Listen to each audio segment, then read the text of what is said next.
prestigious National Academy of Medicine and the recipient of numerous honors and awards, his work has had a major and lasting impact on health policy in the field of medicine. One of the things I appreciate about Dr. Makary is that he cares deeply about people and has devoted his life to service. He was in the operating room caring for a patient the day before his Senate confirmation hearing last month. We're lucky to have him as our commissioner. He's all about helping people and driving outcomes, and today is another example of that.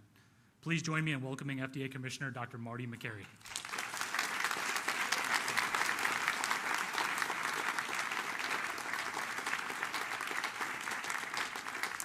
Thank you. Thank you, Deputy Commissioner DeMontis. Good afternoon, Mr. Secretary, Dr. Bhattacharya, Governor, Speaker, the many Maha moms and the kids here supporting the effort. Thank you for being here. Thank you. That's great.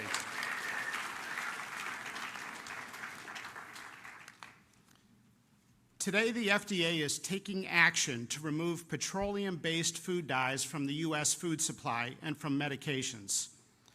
For the last 50 years, American children have increasingly been living in a toxic soup of synthetic chemicals. The scientific community has conducted a number of studies raising concerns about the correlation between petroleum-based synthetic dyes and several health conditions, such as attention deficit hyperactivity disorder, obesity, diabetes, insulin resistance, cancer, genomic disruption, GI issues, as I've seen in the hospital, and allergic reactions. For example, this Lancet study conducted a randomized, double-blinded, placebo-controlled study on food dyes and concluded that artificial colors in the diet, quote, result in increased hyperactivity. So why are we taking a gamble? Parents, moms and dads, have also tried to raise attention to the issue. Some parents have observed that these chemicals cause hyperactivity and even aggressive behavior, and that it subsides when the chemicals are removed from the diet of the child, and sometimes even reoccurs when those petroleum-based chemical dyes are reintroduced. As I know from my experience taking care of children as a doctor, you have to always listen to the mom. Other studies have found that artificial colors that create vibrant colors mess with the child's developing brain to make ultra-processed foods more attractive, even when the child already feels full. These studies have associated food colors directly with obesity and diabetes. Well, America's children are sick and suffering. 41% of children have at least one health condition, and 1 in 5 are on medication. The answer is not more Ozempic, more ADHD medication, and more antidepressants. There's a role for those medications, but we have to look at underlying root causes. The F in FDA stands for food. Now, there's no one ingredient that accounts for the child chronic disease epidemic. And let's be honest, taking petroleum-based food dyes out of the food supply is not a silver bullet that will instantly make America's children healthy. But it is one important step. This administration is not interested in continuing down the path of doing the same old things as we watch our nation's children get sicker. We need fresh, new approaches. Cancer and diabetes in young people is going up at an alarming rate, and nobody seems to know why. We have to turn our attention to underlying causes, such as chemicals and toxins that children are exposed to, not just more insulin and chemotherapy. And let's not forget that the best way to lower drug prices is to stop taking drugs we don't need. 30 states concerned about this very issue have introduced bills or laws with a patchwork of standards for food companies. So the food industry, which has many good people, has asked for clarity. So today the FDA is taking the following steps. Number one, establishing a national standard and timeline for the food industry to transition from petroleum-based food dyes to natural alternatives. Number two, initiating a process to revoke authorization of synthetic food colorings, including those not in production, namely citrus red number 2 and orange B, within the coming weeks. Number three, taking steps to eliminate the remaining 6 synthetic dyes on the market from the U.S. food supply, specifically red dye number 40, yellow dye number 5, yellow dye number 6, blue dye number 1, blue dye number 2, and green dye number 3 by the end of next year.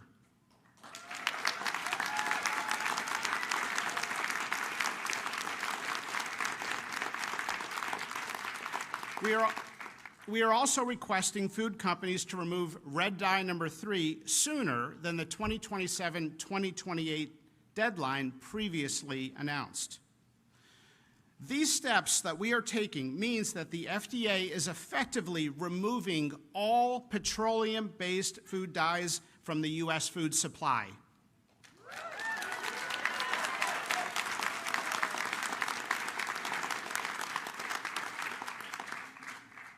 For companies that are currently using petroleum-based red dye, try watermelon juice. Or beet juice.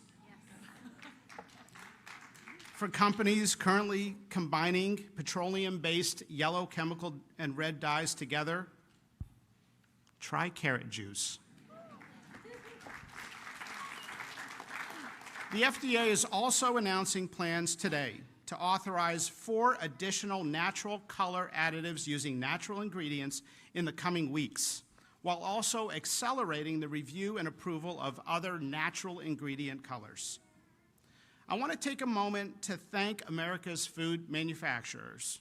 Many have been extremely cooperative. There are many good people in food manufacturing delivering on the needs of the American public. And they have done exactly what we have asked them to do. 100 years ago, we asked them to focus on mass food production to solve food insecurity. Now, given our child chronic disease epidemic and enormous suffering and cost that has ensued, we have to come together to address the new problem. That's right, we have to come together. If we can get beyond the tribalism in our society, rampant in our culture, we will realize that we all want the same things. Republican, Democrat, and independent moms showed up in high numbers to vote for President Trump on this very issue that Secretary Kennedy has championed. Moms across America have spoken, and they want more honesty and humility from our nation's healthcare leaders. And if we're being honest, ADHD is not a genetic problem, and our obesity epidemic is not a willpower problem. It's something that adults have done to children. I was reading a New England Journal of Medicine article recently, came out in January, referring to the chronic disease epidemic in children, specifically infertility, diabetes, obesity, attention deficit disorder, and many other health problems. And it referred to that group of problems with an interesting term. It called them non-communicable diseases of children. Non-communicable diseases. Well, actually, they are communicable. But kids are not getting these diseases from viruses or bacteria. They're getting them from using their phones and ultra-processed foods and chemicals and toxins that we have introduced into their world. Gandhi once said, the true mark of a society can be found in how it treats its most vulnerable members, including children. Secretary Kennedy has said that he would instruct the FDA to examine concerning ingredients in the nation's food supply, and today we are delivering on that promise.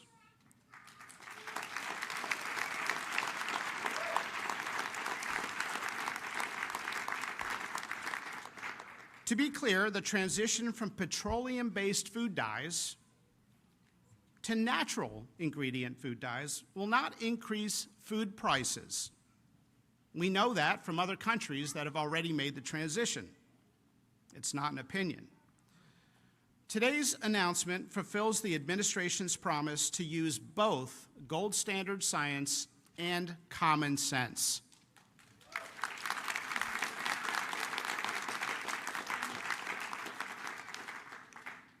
For the last 50 years,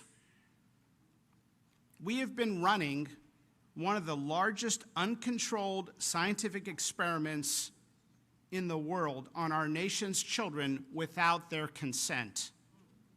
And today, we are removing these petroleum-based chemicals from their food supply.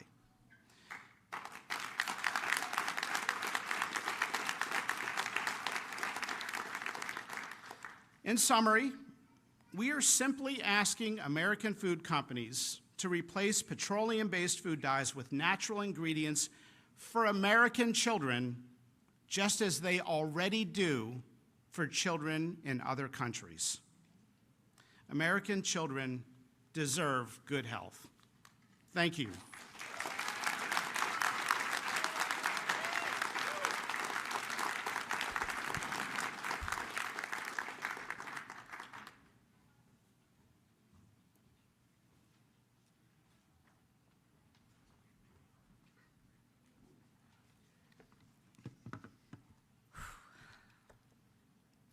For over a decade, I have said the FDA is asleep at the wheel, and now I can stop saying that. Hi, I'm Vani Hari. I'm a food activist and author, a fellow MAHA mom, and I'm not affiliated with the HHS, just for the record. Thank you, Commissioner Dr. Marty Makary. Thank you, Secretary Kennedy, and everyone here at HHS that has made this swift action possible. Today marks the beginning of restoring the trust at the FDA and our regulatory institutions. Last September, I testified at the U.S. Senate about the blatant hypocrisy of American food companies selling safer products in other countries while selling inferior versions of the same exact products here in the United States with artificial food dyes made from petroleum. The outrage of American companies doing this spawned a massive grassroots movement to hold these companies accountable.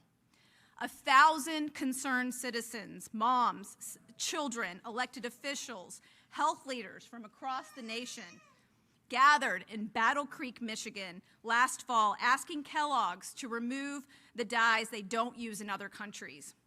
We had over 400,000 petition signatures to deliver to their headquarters, but they gave us the cold shoulder.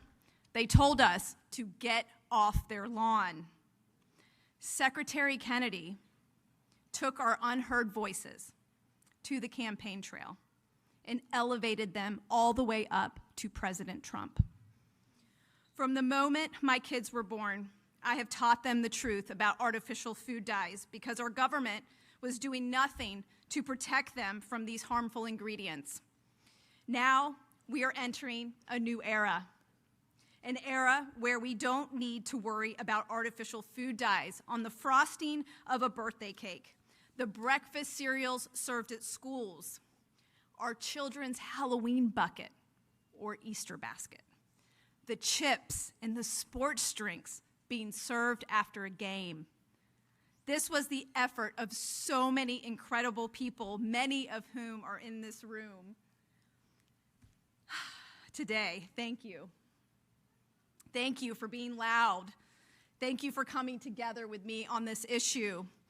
Because you made your voices heard, we now have made history together. And now we have intellectual honesty coming out of the FDA, focused on looking at updated science on food additives that American food companies are not using in other countries. This is a win for every American who doesn't know the truth about the food industry. For all the mothers, the fathers, the doctors, and the teachers out there struggling for answers on our children's health problems when they can be solved with food. Because you know what? Food is medicine. Thank you very much.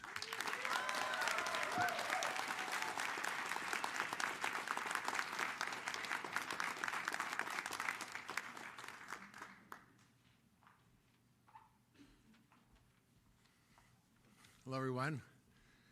Thank you, Mr. Secretary, Commissioner Makary, Governor Morrissey, and the rest of the crew here to fight the good fight. And I was reflecting on a friend of mine who was a pediatrician who once said that if a foreign nation was doing to our children what we are doing in America, we'd go to war to protect them. And I think we don't need to do that anymore because we have a champion in Secretary Kennedy and Commissioner Makary to really make a change that we need in America. I'm Dr. Mark Hyman. I'm a practicing physician. I'm speaking on behalf of myself and not HHS. I'm a lifelong advocate for addressing chronic disease through food. And I'm here today because our food system, specifically our regulatory system for food additives and dyes, is failing to protect the health of the American people, especially our children. Every day, Americans consume thousands of chemicals in our food, many of which have never been independently tested for long-term safety. Artificial dyes like red 40 and yellow 5, emulsifiers, preservatives, and so-called natural flavors have been linked in studies, many studies, to behavioral issues, to metabolic dysfunction, to inflammation in the body. And these aren't just theoretical risks. We're seeing rising rates of chronic diseases linked to food dyes and other additives like ADHD, obesity, autoimmune diseases, allergies, endocrine disruption, and even cancer. The highest levels of scientific evidence shows that these food dyes cause increased hyperactivity, reduced attention span, irritability, sleep disturbances in both children with and without pre-existing behavioral disorders. Now, these effects can occur at doses within the range of typical consumption for many kids, which is often in the many milligram doses. Is it any wonder that there's been a 1,000% increase in ADHD since 1970? 1,000%.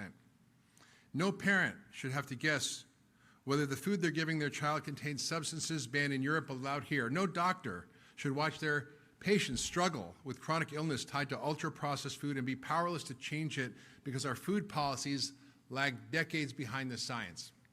It's time, and it is time, it's happening, that the FDA and HHS is demanding full transparency, independent review, and science-based safety standards for every substance added to our food. Americans deserve a food system that protects their health and not corporate interests. Thank you.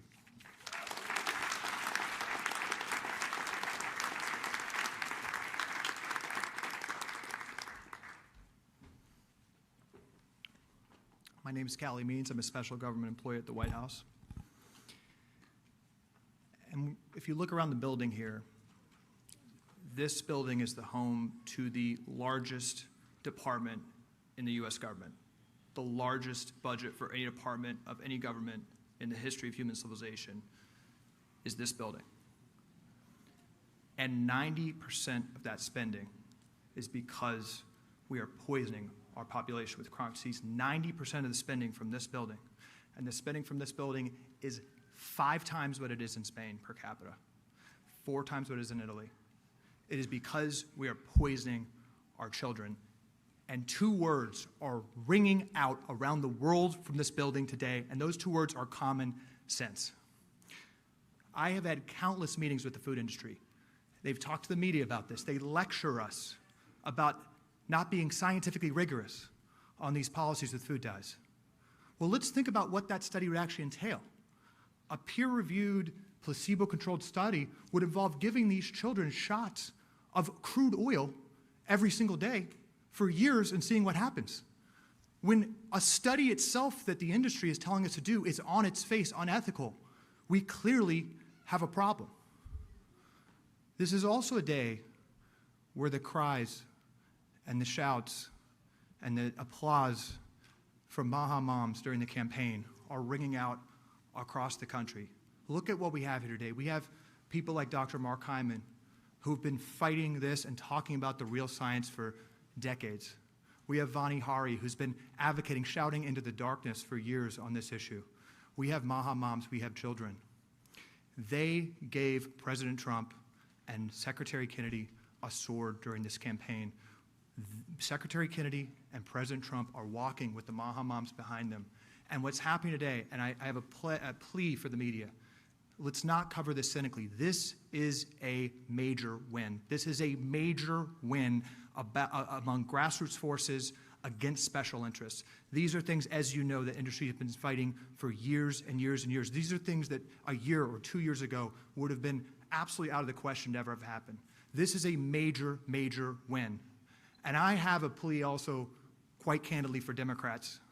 I've met with Cory Booker. I've met with a lot of people that care about this issue. Where are you? Come to HHS, come to the FDA, and work with this administration on these unimpeachable issues. This is our children's lives at stake. We are poisoning our children. This is a monumental day of turning the tides in this country. And I just want to introduce the Speaker of the Utah House and recognize the incredible state leadership. 25 states around the country, inspired by Secretary Kennedy, inspired by President Trump, who've passed Maha bills and given the leverage for the federal government to be here today. So I want to introduce Speaker Mike Schultz.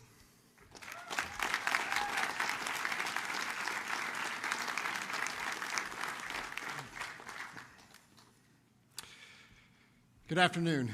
I'd like to start by giving a shout out to my colleagues in the Utah House of Representatives and the Utah Senate, 10 of which came to be here with us today. Thank you.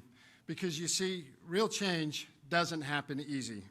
It happens because people are willing to do the hard things, to make the tough calls, and to put our kids first and Americans first. Whether it's banning soda from SNAP purchases, or getting ultra-processed foods out of our school lunches, or removing fluoride from our drinking water, Utah leads and Utah has taken action.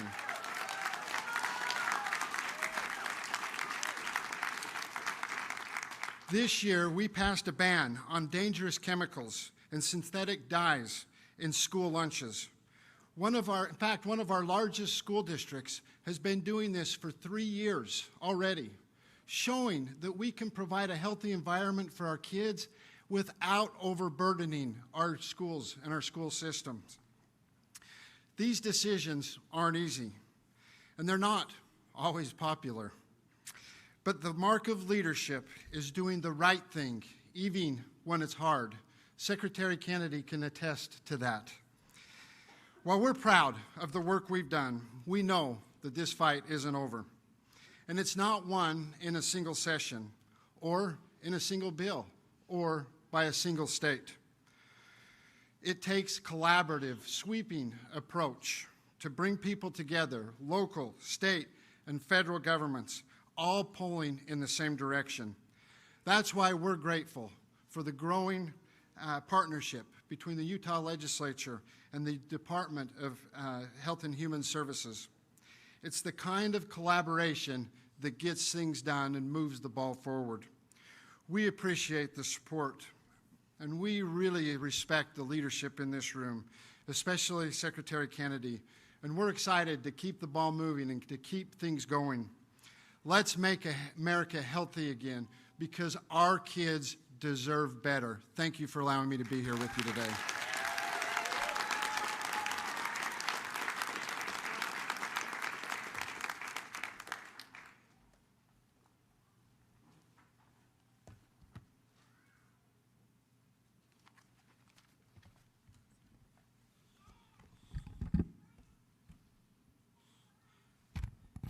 Well, good afternoon. What a wonderful time to be here at HHS today. I just want to start out and thank the Health and Human Services Secretary, Robert F. Kennedy, for his vision and for all the amazing work that he and his team have done in just a very short period of time.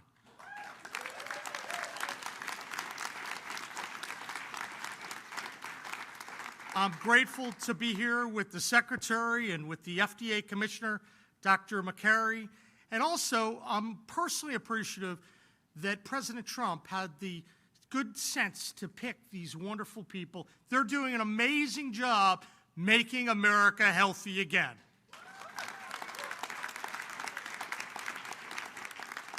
I also look around this room, and I see a lot of leaders of the MAHA movement and their mission of making their states and their country healthy again. And I know there's some people here from West Virginia, some of our leaders who really led the way for the recent legislation, which maybe had something small to do with why we're here today. So Senator Barrett and Senator Chapman, and there are a couple other folks here. I'm just grateful for your leadership on the ground, because when we win on all these issues, we win as a team, and we have a great team here today. Now, when we think about the MAHA movement, we think about how we can make Americans happier, healthier, and living more purposeful lives. At the end of the day, this is an opportunity for everyone to live a little bit longer, spend more time with purpose and with friends and loved ones. In West Virginia, just last month, we launched what I called the 4 pillars of a healthy West Virginia. That's to reverse some of the negative healthcare outcomes that have plagued our state for far too long. Pillar 1, big part of why we're here today, it's cleaning up our food. I want to get the crap out of our food and improve the quality of school meals. We passed the law in West Virginia because we thought our kids and our citizens deserve better. They deserve real food, not chemical shortcuts designed to fool the eye but harm the body. That's what making America healthy again means to us. It's not just a slogan, it's a mission. And it starts with protecting the most vulnerable among us, our children. Now, in West Virginia, we've launched a statewide walking challenge. We've called it the Mountaineer Mile. We're reforming our SNAP system to reward healthy choices. And we're holding a line on harmful food additives. Because when taxpayer dollars are involved, they should fuel health, not disease. And as part of this process, thank you. That's a pretty basic concept, I think. As part of this process, I think all of us know that a national discussion is needed. So we've been fortunate to help lead the way in West Virginia, but I'm so thankful for the leadership on the national level. That's the best way we do it, because we need consistent policies across the nation that clean up our food. So we're appreciative to Secretary Kennedy and the Trump administration for the bold steps to begin removing harmful dyes in food products across the country. I think it's going to protect kids who often fall victim to these processed foods. West Virginia, we're committed to helping lead the nation toward a healthier future. Let's go clean up our food, let's lift up our families, and let's move our country forward. Thank you, and let's get to work.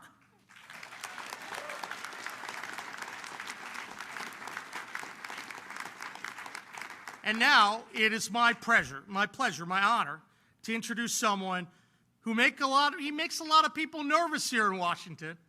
That's Secretary Kennedy. Secretary Kennedy?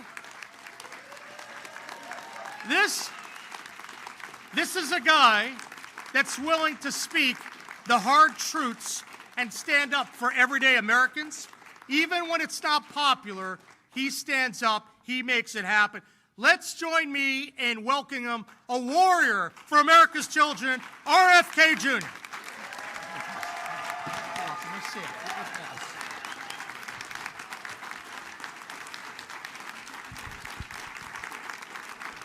Thank you, Governor Morrissey. Thank you, Speaker Schultz. Thank you to Dr. Mark Hyman, who's been my friend and partner on these issues for over 20 years. Thanks, Makary, who's been an extraordinary leader. And then Marty Makary, I'm so grateful that you agreed to join the administration. And Jay Bhattacharya, will you guys come up here and stand behind me? We have an amazing team at HHS.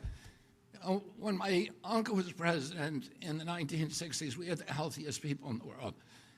And one of the basic assumptions of our country was that because we were robust people, because we were vigorous, because we were tough, we had what my uncle called this beef jerky toughness, that was responsible for our country being the land of the brave and the home of the free, the greatest industrial power in the world, the wealthiest country. We owned half the wealth on earth when my uncle was president, and part of that was because of the vigor of our society.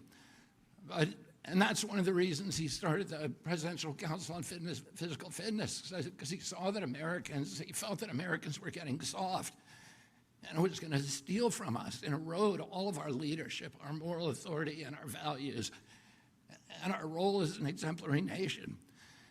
And since his death, we've had this extraordinary chronic disease epidemic. When my uncle was president, 3% of American kids had chronic disease. Today, it's around 60%. And these are a broad category, the ones that Marty mentioned, like ADHD, the neurological disorders, ADD, ADHD, speech delay, language delay, tics, Tourette syndrome, narcolepsy, ASD, and autism. All of these are injuries that I never heard of when I was a kid. They were not part of the nomenclature. They weren't part of the dialogue. There was zero spent in this country treating chronic disease when my uncle was president. Today, it's about $1.8 trillion annually. It's bankrupting our nation. 74% of American kids cannot qualify for military service. Oh, how are we going to maintain our global leadership with such a sick population? We have all these autoimmune diseases, these exotic diseases, and again, I never heard of juvenile diabetes, rheumatoid arthritis, lupus, Crohn's disease, and 100 others that were just unknown when I was a kid. I never knew anybody with a peanut allergy. I never knew anybody with a food allergy. Why do 5 of my 7 kids have allergies? I never knew of anybody who had eczema.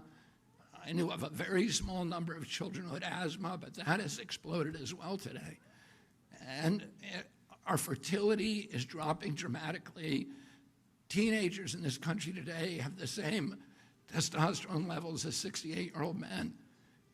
Our girls are reaching puberty 6 years early, from 10 to 14 years old. And this is existential for our country. And we have to address it.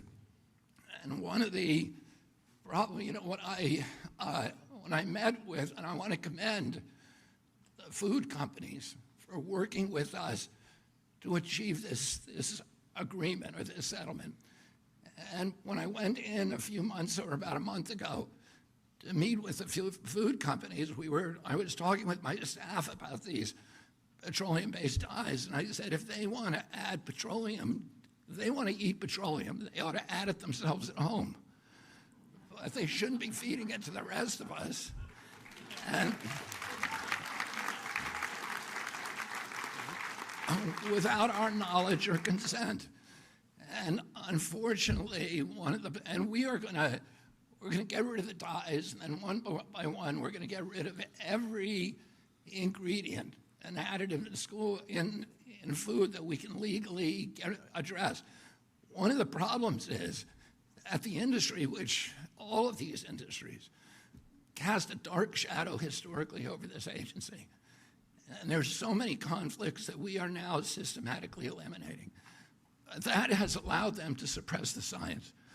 There's shockingly few studies, even on food dyes, and on all these other ingredients as well.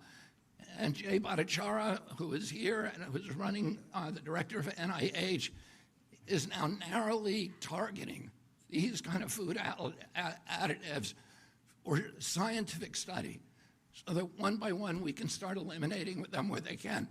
Where we can't, there's things that we'll never be able to eliminate, like sugar. And sugar is poison, and Americans need to know that. It is poisoning us. It's giving us a diabetes crisis. When I was a kid, I always say this, a typical pediatrician would see 1 case of diabetes in his lifetime. Today, it's 1 out of every 3 kids who walks through his office door. In our most recent study from NIH, 38% of American teens, it's half our adult population. This is existential. We are spending as much on mitochondrial disorders like diabetes as we spend on our military budget. We can't continue to exist like this. And the problem is industry is making money keeping us sick. As Jay pointed out, ADHD is associated with all these behavioral disorders. But those disorders are treated not by changing our diet, but providing medications to treat our kids. And they get medicated, and that's the only solution. And, I would point out that there is part of the etiology of these diseases is a kind of media malpractice, a mass psychosis that has our media not talking about this. And one of the possible reasons for that is the amount of money that's coming from the pharmaceutical companies into our media and from these food companies, or the advertising.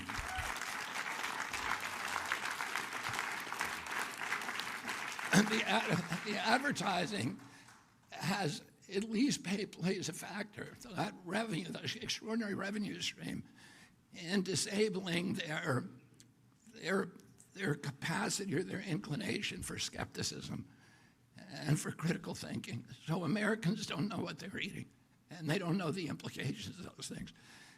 And for those products, Mark Hyman says in his book, the 10-day sugar detox diet, which I'll give a plug to, is a very good book.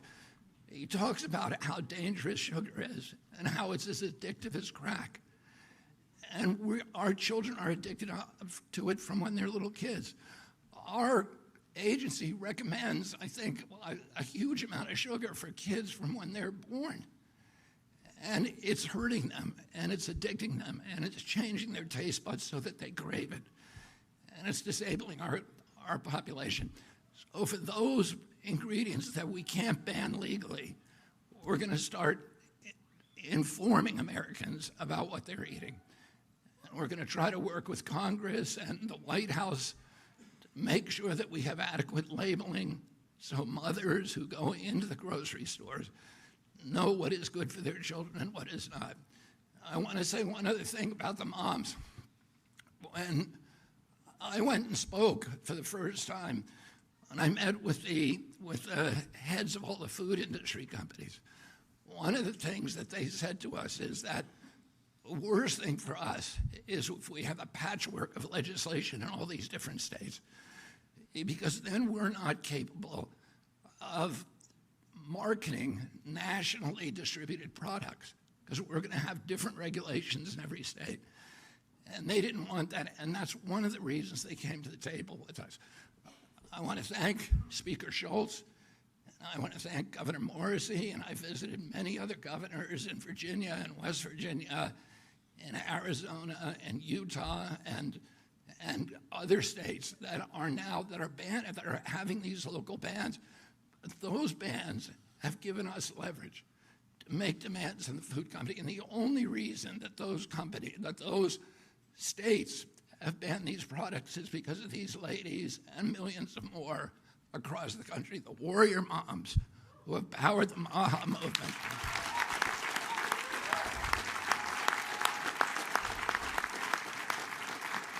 And I just want to urge all of you, it's not the time to stop. It's the time to redouble your efforts, because we have them on the run now, and we are going to win this battle.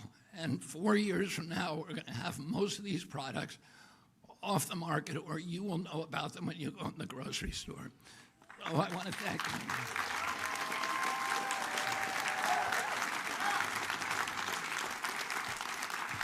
And finally, and most importantly, I want to thank President Trump. President Trump often, says that he's going to make America great again.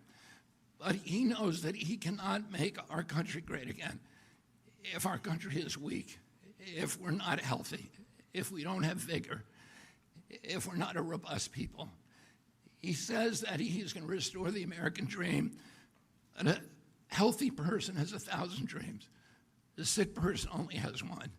And right now, there's 60% of the people in this country who have only one dream. that they can make it through a day without pain, with energy, without having to take medications. And we are going to change that for our country. And I want to thank the moms and thank President Trump for his confidence in my leadership and for allowing me to surround myself with such an extraordinary team of scientists who are going to restore transparency to this agency, who are going to do replicated science, who are going to restore gold standard science so we know what's in our food and we can eliminate it. Thank you all very much.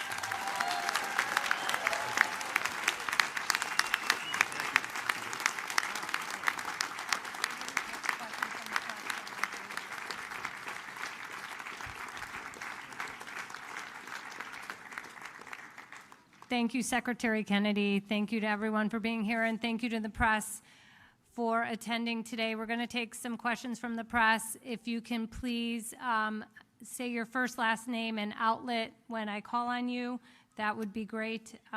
Sarah, CNN. Here. I got it. Hi, Sarah Overmall from CNN. Secretary Kennedy, you talked about how sugar is poison and how it's addictive. Is that the next step for you, looking at policies to reduce or even eliminate sugar in food products? I don't think that we're going to be able to eliminate sugar, but I think what we need to do probably is give Americans knowledge about how much sugar is in their products, and also with the new nutrition guidelines, we'll give them a very clear idea about how much sugar they should be using, which is 0. Yes. Hi, Helena Bottomiller-Evich with Food Fix. You mentioned the goal is to work with the food industry to get most of the major synthetic food dyes out. What is the plan if the food industry does not voluntarily agree to do that? And what are the next steps if you can't get agreement within the industry? Thank you. Well, here the industry has voluntarily agreed. And so, you know, I think as we move forward, we are going to work with the industry. They've shown a lot of leadership on this right now. And in fact, we're getting food companies now and fast food companies who are calling us almost every day and asking us, how do we do this? What do you want us to do?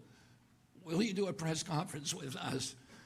And so we're really happy with the reception. I think they're ready to change the industry. They have children too. There's no such thing as Republican children or Democratic children. Their children are going to the same schools, they're eating the same foods as the rest of us. And I think most of them really want to have a healthier America. They want clear guidelines, and they want to know what they can and can't do, and we're going to give them that.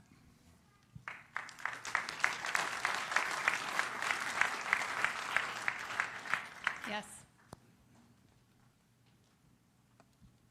Hi, Margaret Manto with Notice. I'm wondering if there's any pharmaceutical additives that you'd like to eliminate?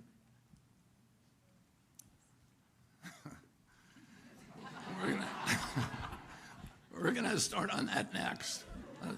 I don't have anything particular there.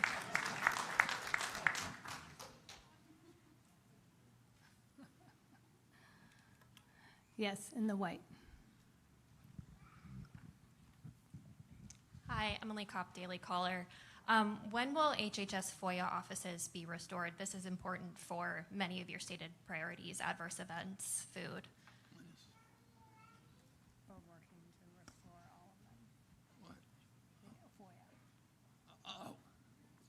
When is our FOIA? A lot of the FOIA offices were eliminated by DOJ. We're restoring all the FOIA offices. And we're going to make it much easier for people to get the information. We're going to try to post as much as we can. We're going to start a website with all former FOIA requests and the documents that were produced so people don't have to do it again and again.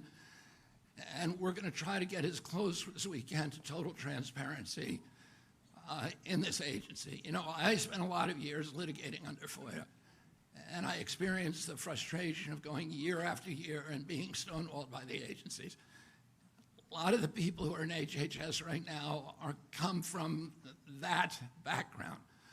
So we all understand how important it is to have, clear communications. Well, the papers that we produce in this agency do not belong to us.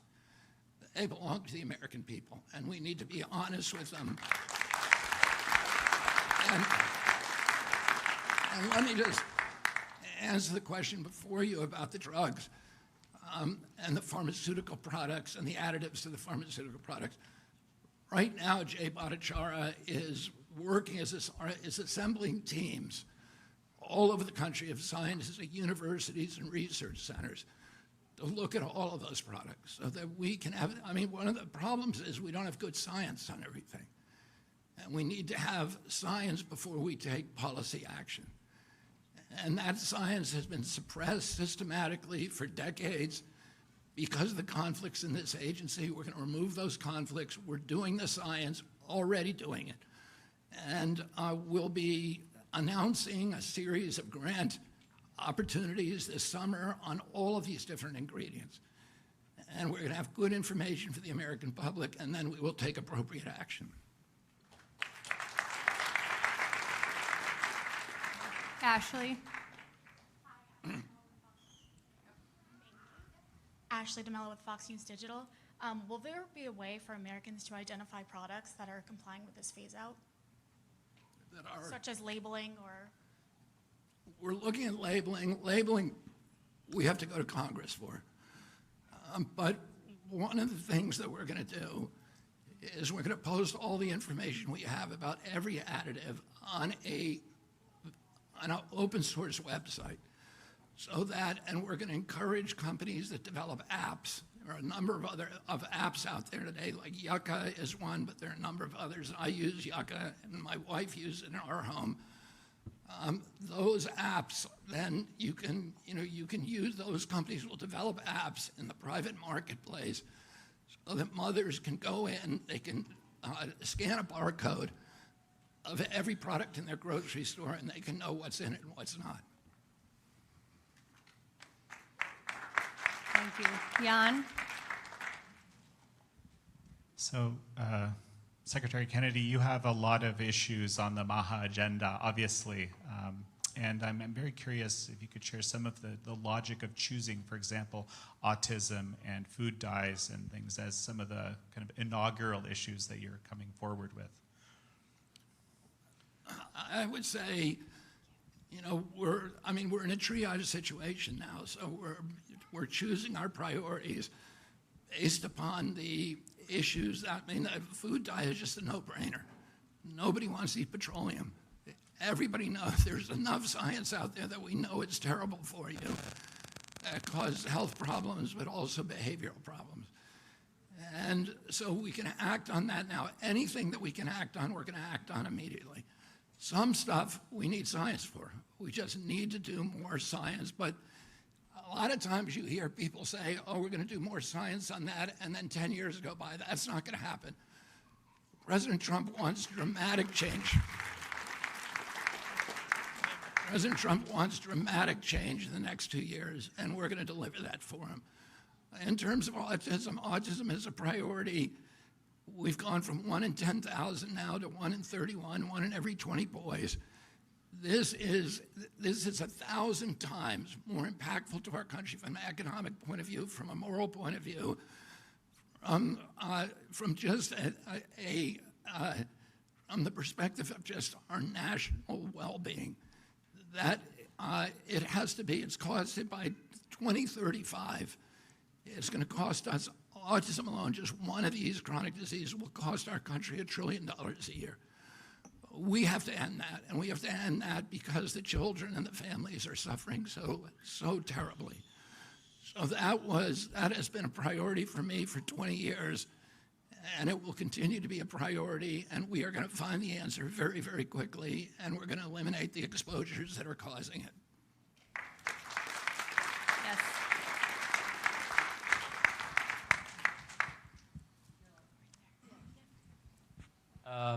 Secretary Kennedy, Issam Ahmed here from Agence France Presse.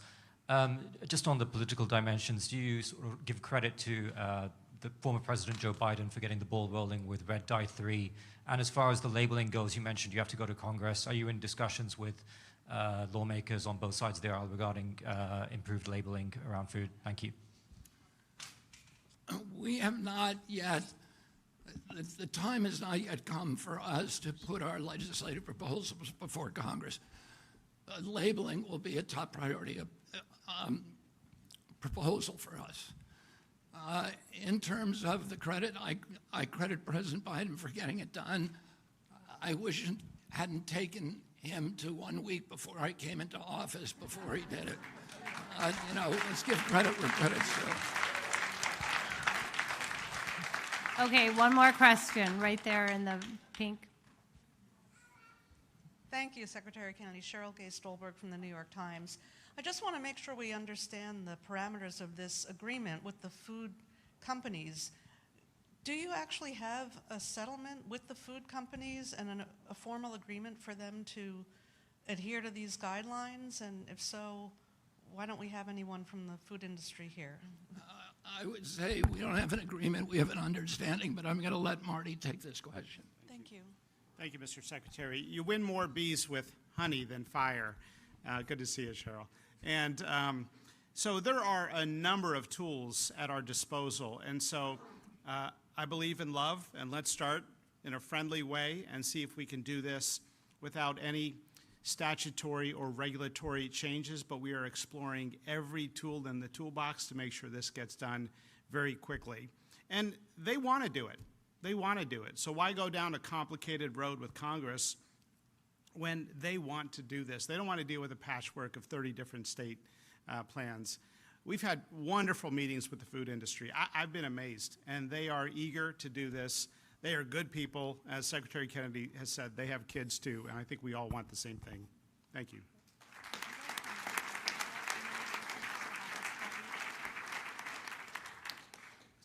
So I just wanted to make a couple of comments about the role of the NIH in all this. One of the major problems that I think that parents around the country have faced is when they go to the scientific literature, they come back with a stone wall. They hear that, well, the science hasn't been done, it's not rigorous. And part of the problem is that scientists are afraid to ask questions, basic questions that parents want answers to. Secretary Kennedy has asked me to, for instance, to initiate a study on autism, the cause of the rise in autism. It's a question that is at the front of the minds of so many parents across the country worried about their kids. And yet, scientific progress on this has been slow because scientists are frankly scared to ask the question. The goal of my leadership at the NIH is going to make it so that those questions are no longer taboo among scientists.